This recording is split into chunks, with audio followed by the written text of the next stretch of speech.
तो आज मैं आपको एक अनोखी रहस्यमय कहानी सुनाऊंगा। अगर आप चैनल पर नए हैं तो अभी सब्सक्राइब कर ले, क्योंकि यह मेरा दूसरा नया चैनल है।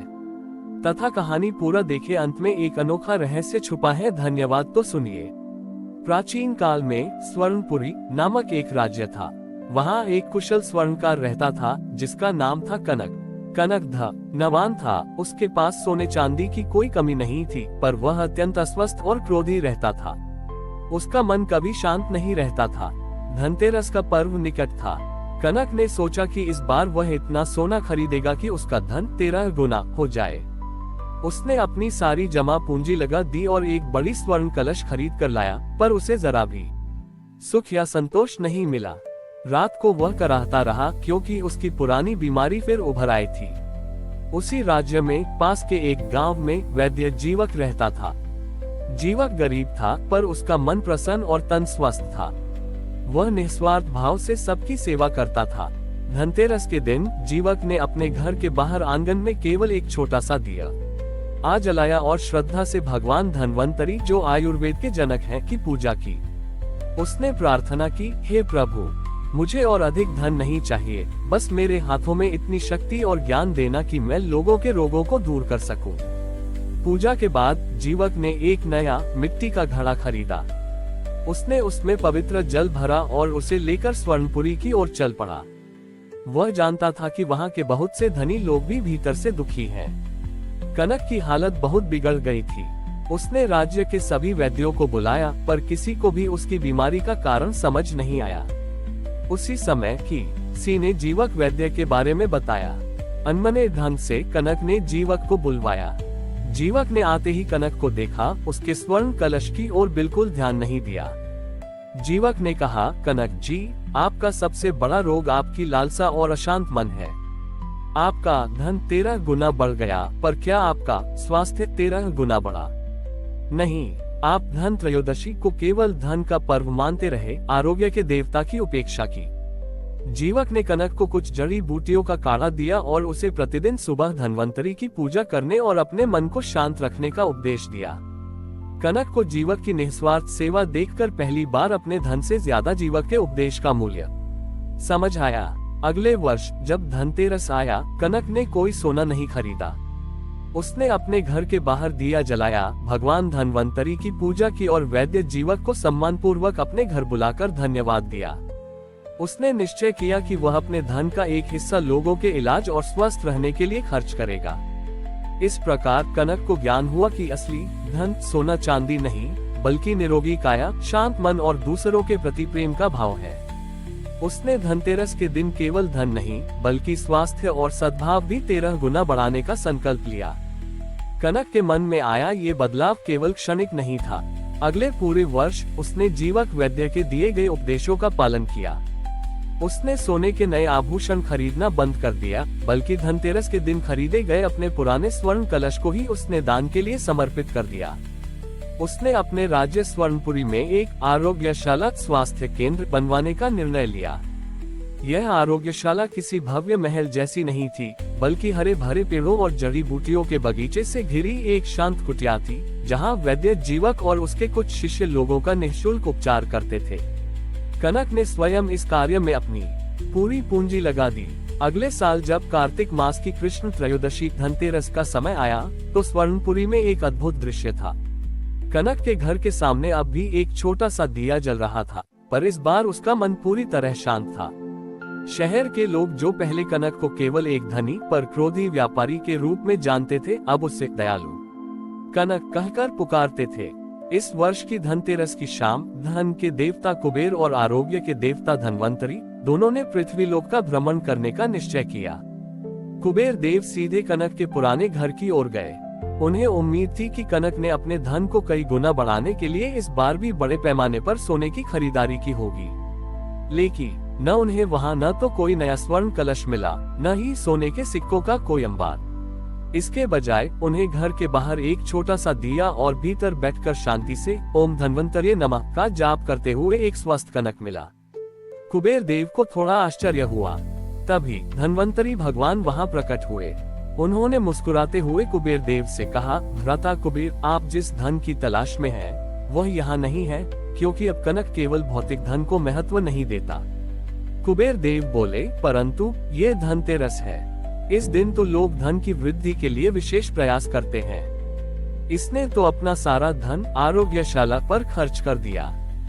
धन्वंतरी भगवान ने जवाब दिया, यही तो असली धन है कुबेर। देखो, जिस धन को कनक ने दूसरों के स्वास्थ्य पर खर्च किया है, उसने उस धन को केवल 13 गुना नहीं बल्कि लाखों गुना कर दिया है। आज स्वर्णपुरी के हर गरीब और रोगी के हृदय में कनक के लिए जो श्रद्धा और धन्यवाद का भाव है, वह किसी भी सोने के अंबार से अधिक मूल्यवान है। ये कहते हुए धन्वंतरी भगवान ने अपने अमृत कलश को कनक के शांत मन की ओर झुकाया। कुबेर देव ने देखा कि जैसे ही अमृत की कुछ बूंदें कनक के बीच आरों पर गिरी, उसका मन संतोष, शांति और आनंद के तेज से भर गया। तब कुबेर देव को अपनी गलती का एहसास हुआ। उन्होंने कनक को आशीर्वाद दिया और कहा, कनक, तुम अब केवल स्वर्णकार नहीं बल्कि कल्याणकार हो। आज से तुम्हारी आरोग्यशाला और उससे जुड़े लोगों का स्वास्थ्य मेरा विशेष आशीर्वाद प्राप्त करेगा। तुम्हारा यश और कल्याण का ये भाव ही तुम्हारा सबसे बड़ा अक्षय धन है। इस प्रकार उस दिन से स्वर्णपुरी में धनतेरस का पर्व केवल सोना खरीदने का नहीं बल्कि स्वार्थ से उठकर परमार्थ में जीवन का असली धन खोजने और आरोग्य के महत्व को समझने का पर्व बन गया। कनक की कहानी पीढ़ी दर पीढ़ी सुनाई जाने लगी, ये याद दिलाने के लिए एक ही सबसे बड़ा धन आपका स्वस्थ शरीर और शांत मन है, और सबसे बड़ी समृद्धि दूसरों के जीवन में सुख लाना है। अगले वर्ष की धनतेरस के आते आते कनक की आरोग्यशाला पूरे राज्य और आसपास के क्षेत्रों में प्रसिद्ध हो चुकी थी। राजा तक ने उसकी प्रशंसा सुनी और उसे राज्य के सबसे प्रतिष्ठित नागरिक का दर्जा दिया। लेकिन कनक को अपने इस सम्मान या बढ़ते यश से कोई लगाव नहीं था। वह अब भी वैद्य जीवक के साथ मिलकर सुबह शाम आरोग्यशाला में सेवा करता था, मरीजों को सांत्वना देता और उन्हें स्वस्थ जीवन जीने का महत्व समझाता था। इस वर्ष धनतेरस पर एक और दिव्य घटना हुई। उस दिन धन और समृद्धि की देवी माता लक्ष्मी अपने वाहन उल्लू पर बैठकर पृथ्वी पर भ्रमण कर रही थी। उन्होंने देखा कि स्वर्णपुरी में हर जगह साफ सफाई है, हर घर के बाहर दिए जल रहे हैं और लोगों के चेहरों पर एक अलग ही चमक है। लक्ष्मी जी सीधे कनक की आरोग्यशाला के पास पहुंची। उन्हें आश्चर्य हुआ, जिस जगह पर सबसे अधिक धन होना चाहिए, वहां केवल मिट्टी के घड़े, जड़ी बूटियां और सेवा की भावना थी। उन्होंने एक साधारण स्त्री का रूप धारण किया और आरोग्यशाला के द्वार पर बैठी एक वृद्ध महिला से पूछा, हे माता, क्या इस जगह पर किसी धनी व्यापारी का निवास है? मैं इस धनतेरस पर उसे आशीर्वाद देने आई हूँ। वृद्ध महिला ने मुस्कुराकर कहा, हाँ बेटी, ये कनक का स्थान है। यहाँ अब केवल वही धन है जो लोगों के स्वास्थ्य और खुशी से आता है। कनक ने अपना सारा सोना लोगों को स्वस्थ बनाने के लिए समर्पित कर दिया है। तभी वैद्य जीवक और कनक कुछ ग्रामीणों के साथ वहां आए। उन्होंने उस साधारण स्त्री रूपी लक्ष्मी देवी को देखा और उन्हें आदर पूर्वक बैठने के लिए कहा। जीवक ने उन्हें पीने के लिए जल दिया और कनक ने उन्हें विनम्रता से पूछा कि वह किस कार्य से यहाँ आए हैं। स्त्री रूपी लक्ष्मी जी ने कहा, मैं धन और समृद्धि देने आई हूँ। तुमने अपना सारा धन परोपकार में लगा दिया, क्या तुम्हें धन की आवश्यकता नहीं है? तुम्हें अपनी समृद्धि को 13 गुना बढ़ाना चाहिए। कनक ने हाथ जोड़कर कहा, हे माता, आपका बहुत बहुत धन्यवाद, लेकिन अब मैंने जान लिया है कि मेरा सबसे बड़ा धन मेरी यह शांत काया और दूसरों की सेवा का सौभाग्य है। जब तक मेरा मन स्वस्थ और सेवा भाव से भरा है, तब तक आपकी कृपा मुझ पर बनी रहेगी। मुझे भौतिक धन की लालसा नहीं है। कनक की यह निस्वार्थ भावना और जीवक का विनम्र स्वभाव देखकर माता लक्ष्मी अत्यंत प्रसन्न हुई। उन्होंने अपने दिव्य स्वरूप में प्रकट होकर कहा, धनतेरस पर सबसे बड़ी पूजा वही है जहां धन का सदुपयोग लोक कल्याण के लिए होता है। कनक, आज से मैं तुम्हें अक्षय आरोग्य और अक्षय सौभाग्य का वरदान देती हूँ। जिस घर में आरोग्य का सम्मान होगा, जहां धन को केवल संग्रह नहीं बल्कि सेवा का माध्यम माना जाएगा, वहां मेरा वास सदैव रहेगा। जिस प्रकार अक्षय तृतीय को खरीदा गया सोना कभी नष्ट नहीं होता, उसी प्रकार तुम्हारी सेवा और परोपकार से कमाया गया ये यश धन कभी समाप्त नहीं होगा।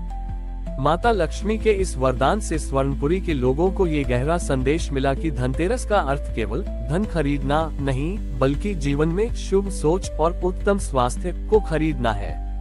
और इस प्रकार कनक का राज्य स्वर्णपुरी भौतिक सोने के लिए नहीं बल्कि दया, सेवा और आरोग्य के अक्षय धन के लिए विश्व भर में प्रसिद्ध हो गया। हमारी और भी आध्यात्मिक एवं अनोखी कहानियां देखने के लिए हमारे चैनल पर जाएं तथा धार्मिक एवं पौराणिक अनोखी कहानियां हमारे चैनल पर है। कृपया जाके देखें तथा हमारे चैनल को सब्सक्राइब करके रखें और वीडियो लाइक जरूर करें। धन्यवाद।